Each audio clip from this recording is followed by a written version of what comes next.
Welcome to another FontSpring tutorial. My name is John, and today I'll be showing you how to access Opentype features in Photoshop.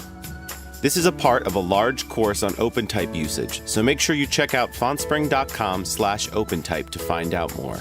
We have guides on multiple programs, as well as tips on how to take your designs to the next level with Opentype features. Let's get started. First, you need to open the character pane if it's not already open. It's that A character right up here.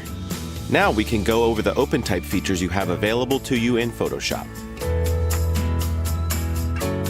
First, there are two kinds of ligatures. We have standard ligatures. These are the ones you see in most fonts, such as the FF ligature here. Some designers also have discretionary ligatures, like ST ligatures in old-school serif fonts. They're also used to connect characters, especially in script fonts. Then we have a few sets of alternates: contextual, stylistic, and titling. Contextual alternates are similar to ligatures in that they're primarily used to connect letters.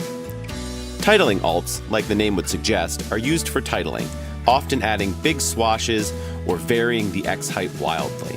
There's also swashes, which are flourishes that embellish script fonts, often used at the beginning or end of words to add excitement and interest.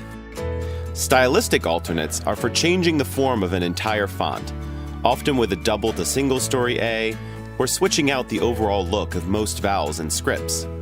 They can be expanded out into multiple stylistic sets, but those aren't supported in Photoshop. Next, we have ordinals, which you can use to style this first.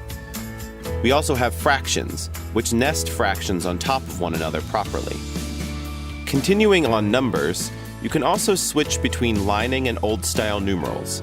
Old-style numerals switch between being on the line and below it, resembling lowercase letters, which is useful for interspersing numbers with text. Finally, there's small caps, which are built into some fonts for better rendering, though Photoshop will make their own if the font doesn't have any. That's it for Opentype features in Photoshop. Head over to our Opentype portal at fontspring.com/opentype for more features on how to get the most out of your fonts and to use Opentype features in your designs effectively. Thanks for watching.